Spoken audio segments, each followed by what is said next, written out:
जब हम जवां होंगे जाने कहाँ होंगे, लेकिन जहाँ होंगे वहाँ फरियाद करेंगे, तुम्हें याद करेंगे।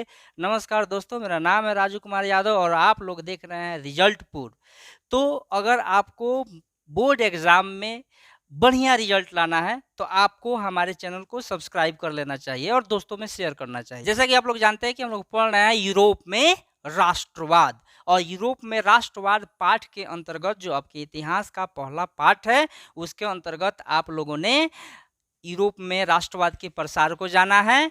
आप लोगों ने जाना है इटली के एकीकरण, पार्ट 3 जर्मनी का एकीकरण। यह टॉपिक बहुत ही मज़ेदार होने वाला है दोस्तों, तो आपको इस वीडियो को बिना स्किप किए हुए पूरा देखना चाहिए। एक तो इससे नॉलेज बढ़ेगा और दूसरा इससे आपकी प्रतियोगी परीक्षाओं के साथ साथ बोर्ड परीक्षाओं में भी आप अच्छा से अच्छा नंबर ला। तो जर्मनी का सबसे बड़ा राज्य कौन था? ये प्रसा है। और जैसा कि आप लोग देख रहे होंगे ये जर्मनी का उत्तरी हिस्सा में है और इसके दक्षिण हिस्सा में भी छोटे बड़े राज्य है। इसके बगल में ऑस्ट्रिया है और इसी के बगल में रसिया है, उधर फ्रांस है, और इस तरह से यह चारों ओरों से ऑस्ट्रिया, फ्रांस और रसिया से घिरा हुआ है। तो जर्मनी का एकीकरण आप लोगों को जानना है। उससे पहले आप लोगों को जाननी होंगी एकीकरण से पहले की बातें। तो क्या बातें थी? तो नंबर 1, जर्मनी जो था पहले से ही छोटे छोटे राज्यों में बटा हुआ नहीं था। जर्मनी जो था संगठित था। एक समय 800 ईस्वी के करीब में राजा शार्लमा के नेतृत्व में जर्मनी एक देश था, शक्तिशाली देश था, मजबूत देश था। और वह जो था बाद में छोटे छोटे टुकड़ों में बंटकर लगभग 300 उसमें राज्य हो गए थे। नंबर 3 है कि उत्तर जर्मनी के राज्य, जर्मनी में अगर देखा जाए, आप उसका मैप देखिएगा मुख्य रूप से, तो देख रहे हैं ना, ये पूरा जर्मनी वाला हिस्सा है, ये पूरा का पूरा जर्मनी वाला हिस्सा है। और इस जर्मनी में उत्तर वाला जो साइड है इसमें प्रोटेस्टेंट धर्म के लोग ज़्यादा थे और दक्षिण वाला नीचे वाला क्षेत्र में कैथोलिक धर्म के लोग ज़्यादा थे। उसमें छोटे छोटे राज्य थे, उनकी जो प्रतिनिधि सभा थी उसका नाम था डायट। 5वां नंबर बात है कि जर्मनी के जो कुछ बुद्धिजीवी थे, अब सभी देश जो देश जो होता है अपने बुद्धिजीवियों के कारण, अपने दार्शनिकों के कारण ही तरक्की कर पाता है, लोगों में प्रेरणा आती है।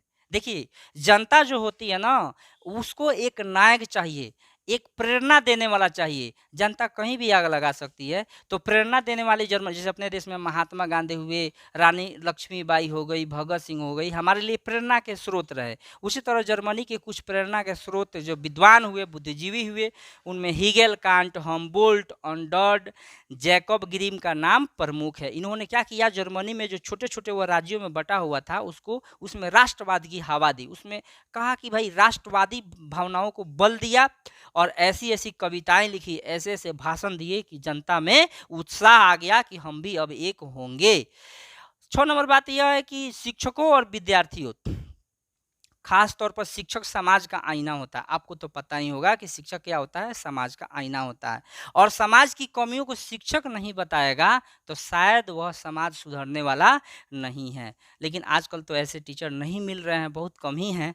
तो शिक्षकों और विद्यार्थियों ने वहाँ एक संस्था बनाई, एक सभा बनाई जिसका नाम था ब्रुसेन शिफ्ट। क्या नाम था? ब्रुसेन शिफ्ट नाम था, जिसका उद्देश्य था कि जर्मनी का एकीकरण किया जाए। छात्रों और जो पढ़े लिखे जो एजुकेटेड लोग हैं उनके नेतृत्व में सब लोग प्रेरणा देने लगे, आम जनता को जागरूक करने लगे। एक और घटना घटी, 7 नंबर पॉइंट है कि 1834 में जर्मन व्यापारी, जो जर्मनी के व्यापारी थे, चाहे वो प्रसा में हो, चाहे सेल्सविक में हो, चाहे होल्स्टीन में हो, चाहे दक्षिणी जर्मनी के भाग में हो, सब लोगों ने एक मिलकर एक जो बुद्धिजीवी व्यापारी थे एक संस्था बनाया जिसका नाम था जालबेरिन। परीक्षा में बहुत बार सवाल पूछा है कि जालबेरिन किनकी संस्था थी, जालबेरिन किनकी संस्था थी। जो जालबेरिन किसकी संस्था थी? व्यापारियों की संस्था थी। उसका प्रमुख काम यह था कि जालबेरिन का प्रमुख काम क्या था कि वह व्यापार के माध्यम से वह एक रूपता ला दिए। जालबेरिन संस्था ने क्या किया कि जर्मनी में चाहे कोई भी छोटे छोटे राज्य, सब जगह व्यापार का जो तरीका था एक जैसा उन लोगों ने कर दिया। और 8 नंबर पॉइंट है कि जर्मन राष्ट्रवादियों ने 1948 में एक निर्णय लिया, किस जगह पर? फ्रैंकफर्ट में। फ्रैंक फ्रंट में क्या निर्णय लिया कि प्रसा का शासक कौन बनेगा, फ्रेडरिक विलियम। प्रसा का शासक कौन बनेगा, फ्रेडरिक विलियम। 1900 यहाँ पर होना चाहिए 1848, मिस प्रिंटिंग यहाँ पर हो गया है। यहाँ जर्मन राष्ट्रवादियों ने 1948 में नहीं बल्कि 1848 ईस्वी में फ्रैंक फ्रंट में यह निर्णय लिया कि प्रसा का शासक फ्रेडरिक विलियम वहाँ का नेतृत्व करेगा और पूरे जर्मनी को एक करेगा। लेकिन ले लीजिए, फ्रेडरिक विलियम जो था नाम का राजा था, एक तरह से उसको नामर्द भी कह सकते हैं, गुदा नहीं था उसके अंदर में, समझे। उसका चित्र देख सकते हैं, औरतों जैसा श्रृंगार करने वाला यह शासक था, तो इसके बस की बात नहीं थी। तो प्रसा का शासक फ्रेडरिक विलियम की कुछ बातें हैं जो आपको अवश्य ही जान लेनी चाहिए। प्रसा का शासक जो फ्रेडरिक विलियम था वह निरंकुश और रूढ़िवादी विचार का शासक था। वह नया नया राज्य का एकीकरण वह नहीं चाहता था। इसके अलावा वह इसलिए भी नहीं चाहता था कि एकीकरण हो क्योंकि ऑस्ट्रिया का चांसलर मेटरनिख जो था ना, उसके डर से वह डर गया। और इसके अलावा आप लोग तो जानते हैं कि दक्षिण जो जर्मनी है वो कैथोलिक राज्य थे, तो वो लोग विरोध भी करते। इसके डर से वह बेचारा सोचा कि हम राजा हिले हैं और हमारा राज बढ़िया से चलिए रहा है, तो का जरूरत है झगड़ा झंझट में पड़ के देश को इकट्ठा करना। हमको शासन करना है, शासन करिए रहे हैं। लेकिन उसी के घर में एक मर्द पैदा हो गया, उसका भाई था जिसका नाम था विलियम एक। और जब वह फ्रेडरिक विलियम मर गया तो विलियम एक प्रसा का शासक बना जो राष्ट्रवादी विचारों का पोषक था। वह जितना राष्ट्रवादी विचारधारा के लोग थे उनको बढ़ावा देता था। उसने काफ़ी सुधार किए। जब वह राजा बना प्रसा का तो उसने काफ़ी सुधार किया और उसी के सुधारों के बदौलत जर्मनी का काफ़ी अधिक विकास हुआ, औद्योगिक विकास भी काफ़ी अधिक हो गया। वह हर हाल में जर्मनी का एकीकरण करना चाहता था। वह हर हाल में जर्मनी का एकीकरण करना चाहता था और उसने महान कूटनीतिज्ञ बिस्मार्क को अपना चांसलर बनाया। अब यहाँ चांसलर का मतलब क्या होता है? चांसलर का मतलब होता है प्रधानमंत्री। हमारे यहाँ प्राइम मिनिस्टर बोलते हैं, जर्मनी में प्राइम मिनिस्टर को क्या बोलते हैं? चांसलर बोलते हैं। तो विलियम एक जो था राष्ट्रवादी विचारों का जो पोषक था, उसने किसको अपना प्रधानमंत्री यानी चांसलर बना दिया? बिस्मार्क। तो बिस्मार्क कौन था? बिस्मार्क पहले जर्मन डाइट में प्रसा का प्रतिनिधि था। वह महान कूटनीतिज्ञ, निरंकुश राजतंत्र का समर्थक था, कट्टरवादी। देखिए उसकी सफलता क्या थी कि कट्टरवादी भी उसको अपना आदर्श मानते थे और उदारवादी भी उसको अपना आदर्श मानते थे। सोचिए, दो पक्षों को एक साथ, मतलब कि कोई ऐसा व्यक्ति नहीं होगा जो सबको खुश कर पाए। कुछ आदमी को खुश करेगा तो कुछ आदमी दुखी हो जाएंगे, लेकिन इस तरह से यह बुद्धिशाली व्यक्ति था। इसकी कूटनीतिज्ञ सफलता थी कि यह जो था यह उदारवादियों को भी खुश रखता था और कट्टरवादियों को भी खुश रखता था, इसलिए दोनों उसके समर्थक थे। और वह जानता था कि बिना खून बहाए जर्मनी का एकीकरण नहीं हो सकता है, इसलिए उसने रक्त और लौह की नीति का अवलंबन किया। रक्त और लौह की नीति का अवलंबन का मतलब बिना युद्ध के शांति नहीं मिलती है। इसका मतलब यही हुआ कि युद्ध करके ही अपना अधिकार छीना जा सकता है। तो इसके लिए उसने अनिवार्य सैन्य सेवा लागू कर दिया प्रसा में। यानी जो व्यक्ति प्रसा का निवासी है वह हर हाल में डॉक्टर है, इंजीनियर है, लेकिन वह सैनिक है। युद्ध होगा तो सबको लड़ने जाना ही पड़ेगा। उसको गुप्त संधियों का जनक कहा जाता है। यही बिस्मार्क है जो मूल रूप से कह सकते हैं कि विश्व युद्ध का कारण भी यही है। अगर देखा जाए इतिहास उठाकर, 1914 में जो प्रथम विश्व युद्ध शुरू हुआ तो इसी का तेल बेल के चलते शुरू हुआ था।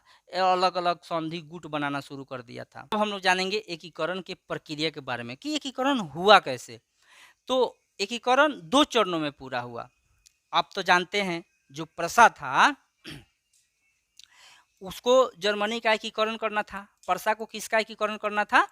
तो उसको जर्मनी का एकीकरण करना था। ये पूरे जर्मनी को एक साथ उसको मिलाना था। इधर है ऑस्ट्रिया और उधर है फ्रांस। अगर ऑस्ट्रिया भी शक्तिशाली देश है, फ्रांस भी शक्तिशाली देश है, अगर यहाँ से किसी देश को वो अपने में मिला रहा है, कौन? जर्मन प्रसा सबको एक साथ कर रहा है, तो ऑस्ट्रिया भी इस पर हमला करेगा और फ्रांस भी उस पर हमला करेगा। तो बिस्मार्क जो था बहुत ही बुद्धिजीवी था, कूटनीतिज्ञ था। तो उसने क्या किया कि सबसे पहले फ्रांस से दोस्ती किया, ऑस्ट्रिया को हराया। कैसे हराया मैं आपको बताने वाला हूँ। फिर जो है फ्रांस को भी हरा दिया। तो बारी बारी से दुश्मनों को जीता जाता है। यह किसे सीखना चाहिए? यह सीखना चाहिए हमको बिस्मार्क से। बिस्मार्क ने ऑस्ट्रिया के साथ मिलकर 1864 ईस्वी में सेल्सविग और होल्स्टीन राज्यों के मुद्दे पर डेनमार्क पर हमला करके जीत लिया। अब आप समझिएगा खूब, यहाँ का जो बुद्धि है उसको आप लोगों को यहाँ जरूर समझना चाहिए। कैसे? ये है प्रसा और ये है होल्स्टीन और ये है सेल्सविग, देखिए, और ये है ऑस्ट्रिया। तो क्या उपाय अपनाया? उसने कहा, प्रसाद जो है यानी कि बिस्मार्क, वहाँ का चांसलर बिस्मार्क ने ऑस्ट्रिया से कहा कि सुनो, ये वाला जो राज्य है यह हमारा राज्य है। अगर देखो तुमको अगर उसमें से हिस्सा चाहिए तो चलो हम उसमें युद्ध करने चलते हैं, और हम लोगों का बात नहीं मान रहा है तो हम लड़ाई कर रहे हैं, तुम भी हमारा मदद करो। तो ऑस्ट्रिया ने कहा ठीक है। ऐसे भी छोटा सा, देख रहे हैं ना कितना छोटा सा राज्य है, तो हम लोग हमला करेंगे तो तुम अकेले हरा देगा, लेकिन हम भी चले जाएंगे तो हमको भी थोड़ा सा जमीन हिस्सा में मिल जाएगा। तो खैर यह बात हुई, वह जीत लिया। अब जैसे ही वह जीत लिया तो अब उसको होल्स्टीन ले लिया, कौन? सेल्सविक ले लिया, कौन? प्रसा। और होल्स्टीन दे दिया किसको? तो होल्स्टीन दे दिया। होल्स्टीन में ऑस्ट्रिया का सैनिक जाएगा तो किससे होकर जाएगा? प्रसा से होकर जाएगा। लेकिन प्रसा कहेगा कि हमको तुम्हारा सैनिक हमारे राज्य से होकर नहीं जाएगा। अब तो ये लीजिए, अभी दोस्ती था, उसने दोस्ती तोड़ लिया, तो वह राज्य किसी मतलब जीतने से कोई फायदा है? तो वह चिढ़ गया। होल्स्टीन प्रसा के सीमा को लगता था और ऑस्ट्रिया को पहुंचने के लिए प्रसा से गुजरना पड़ता। होल्स्टीन में विद्रोह दबाने के लिए जा रहे ऑस्ट्रिया, देखिए वहां पर विद्रोह कौन भड़का दिया? तो स्वयं वहां पर विद्रोह भड़काने वाला बिस्मार्क ही था। तो वह सोचा कि हम विद्रोह यहाँ कराएंगे तो उसको दबाने के लिए ऑस्ट्रिया का सैनिक किस रास्ते से आएगा? तो मेरे ही देश से आएगा, तो उसको हम जाने नहीं देंगे। उसने रोक दिया। अब रोक दिया तो वह जानता था कि ऑस्ट्रिया इससे चिढ़ गया होगा, क्योंकि उसका हम राज्य हड़प लिए। तो उसने क्या किया? गुप्त रूप से फ्रांस से समझौता कर लिया कि अगर प्रसा से और ऑस्ट्रिया से युद्ध होगा तो आप शांत रहिएगा, तटस्थ रहिएगा, आपको न हमारे पक्ष में आना है न ऑस्ट्रिया के पक्ष में आना है, बदले में आपको कुछ जमीन दे देंगे। किस तरह इटली वादा किया था कि हम काउंट काबूर, इटली का प्रधानमंत्री काउंट काबूर ने जिस तरह फ्रांस से वादा किया कि हम आपको निस और सेवाय दूगो प्रदेश दे देंगे, इसी तरह कहा ये भी हम आपको कुछ जमीन दे देंगे। फ्रांस तो जमीन का भूखा था, कहा कि हमको क्या करना है? मारना है तुमको, मारना है उसको, लड़ाई तुम लोगों के बीच का है, और हम चुपचाप रहेंगे तो जमीन मिल जाएगा। तो हम शांत हो जा रहे हैं। बिस्मार्क ने, अब देखिए, फ्रांस से इधर समझौता कर लिया और इधर इटली का जो राजा था विक्टर एमेनुअल, उससे भी समझौता कर लिया। जो सर्डिनिया पिडमाउंट का शासक विक्टर एमेनुअल था, उससे भी समझौता कर लिया कि जब ऑस्ट्रिया और प्रसा में युद्ध होगा तो मेरा भी दुश्मन है और तुम्हारा भी दुश्मन है, और दुश्मन का दुश्मन क्या हो जाता है? दोस्त हो जाता है। तो हम में और उसमें झगड़ा होगा तो तुम भी अपना जो जमीन तुम्हारा उछेका होगा उसको तुम कब्जा कर लेना। अब ऑस्ट्रिया तो एकदम अपमान से क्षुब्ध था। वह क्या किया? 1866 ईस्वी में प्रसा के खिलाफ युद्ध की घोषणा कर दिया। किस जगह पर? सेडोवा जगह पर। कब? तो इसलिए पूछा जाए, एक सवाल है, सेडोवा युद्ध कब हुआ था? 1866 ईस्वी में हुआ था। किसके किसके बीच हुआ था? तो सेडोवा युद्ध हुआ था ऑस्ट्रिया और प्रसा के बीच हुआ। सेडोवा युद्ध का परिणाम क्या हुआ कि ऑस्ट्रिया दोनों तरफ से युद्ध में फंस गया। एक तरफ से प्रसा मार रहा था, कूच रहा था, एक तरफ से इटली कूच रहा था। दो जगह से युद्ध में फंसकर बुरी तरह से पराजित हो गया। और सेडोवा जब प्रसा जीत लिया तो 2/3 एकीकरण का काम पूरा हुआ। अब उसको एक करने से कोई नहीं रोक सकता था, क्योंकि उस पर प्रभाव किसका था? ऑस्ट्रिया का था। तो ऑस्ट्रिया हार ही गया, तो जमीन सब अपना ले लिया, एक कर दिया।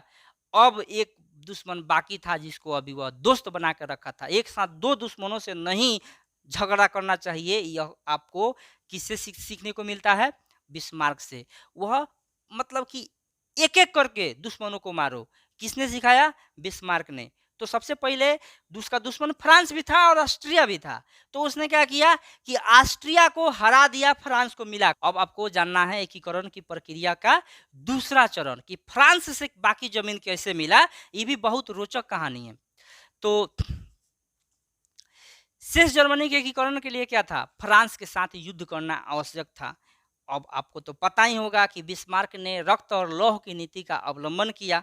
तो जब तक फ्रांस युद्ध में हारेगा नहीं तब तक जर्मनी का एकीकरण संभव नहीं था। तो स्पेन एक देश है, यूरोप का ही देश है। स्पेन के राजा का एक ही बेटी थी जिसका विवाह हुआ था प्रसा के राजकुमार से। अब बाबू, जब राजकुमारी का विवाह हुआ था प्रसा के राजकुमार से, तो स्पेन का गद्दी किसको मिलना चाहिए? तो प्रसा के राजकुमार को मिलना चाहिए। अब यही बात हो गई, जब स्पेन के राजा मर गए तो हुआ कि गद्दी प्रसा के राजकुमार को मिलनी चाहिए। तो फ्रांस का कान खड़ा हो गया, सोचा कि ये तेरी के, ये प्रसा जो है अब तो शक्तिशाली हो गया, ऑस्ट्रिया को हरा दिया। अब उसको स्पेन भी अगर उसको हिस्सा में मिल जाएगा तो हमारे देश से बड़ा देश तो एक नया देश उसके साथ आ जाएगा। अब वह तो बहुत शक्तिशाली हो जाएगा तो हमारा बात मानेगा। इसलिए उसने कहा कि ना, तुम जो है स्पेन का गद्दी नहीं ले सकते हो, हम उसका खुलकर विरोध करते हैं। तो फ्रांस ने क्या किया? प्रसा के राजकुमार का खुलकर विरोध किया और कहा कि आप जो हैं लिखित वादा दीजिए कि स्पेन के गद्दी आपका नहीं होगा। अच्छा, आप ही लोग बताइए, जब स्पेन के राजा का दामाद था प्रसा का राजकुमार, तो दूसरा कोई कैसे वहां का राजा बन सकता था? उसने कहा कि हम ही वहां का गद्दी संभालेंगे। फ्रांस चिढ़ गया और 19 जून 1870 को प्रसा के खिलाफ सेडान युद्ध की घोषणा कर दिया। अब सेडान में युद्ध हुआ तो उसको बोलते हैं सेडान युद्ध। कब हुआ था? 19 जून 1870 को हुआ। और उस समय फ्रांस का शासक कौन था? नेपोलियन। नेपोलियन बोनापार्ट नहीं, नेपोलियन नाम का राजा था। कमजोर समझ के जो उसने गलती की उसका खमियाजा फ्रांस को भुगतना पड़ा। जबरदस्त हार हुई सेडान की लड़ाई में, फ्रांस में हार गया। देख रहे हैं ना, दिमागी लाल इसको बोलते हैं। बिस्मार्क को कूटनीतिज्ञ कहते हैं। कैसा कूटनीतिज्ञ? महान कूटनीतिज्ञ। तो 10 मई 1871 को फ्रैंक फ्रंट की संधि हुई और इसी के तहत फ्रांस ने बोल दिया कि भैया जो तुम्हारा जमीन है तुम अपना ले लो, हमको कोई दिक्कत नहीं है। तो फ्रैंक फ्रंट की संधि द्वारा शांति का स्थापना हो गया और इस तरह से जर्मनी का एकीकरण का सपना पूरा हो गया। जर्मनी एक हो गया और उसका श्रेय किसको जाता है? तो सबसे अधिक श्रेय जाता है बिस्मार्क को और उसके बाद जाया जाएगा विलियम एक को। आप में एक क्वेश्चन भी है कि विलियम एक के बगैर जर्मनी का एकीकरण संभव नहीं था। कैसे? तो आप समझ सकते हैं कैसे। क्योंकि विलियम एक ही वह शासक था जो राष्ट्रवादी विचारों का पोषक था। वह अगर बिस्मार्क को अपना चांसलर नहीं बनाता तो शायद जर्मनी का एकीकरण संभव नहीं हो पाता। इस तरह से यह तीसरा पार्ट भी पूरा हुआ। और वीडियो अच्छा लगे तो इसको सब्सक्राइब चैनल को कर लीजिए, दोस्तों में शेयर कीजिए, लाइक कीजिए और जल्द ही हम इसका पार्ट 3 लेकर आपके सामने हाजिर होंगे। तब तक के लिए जय हिंद, जय भारत।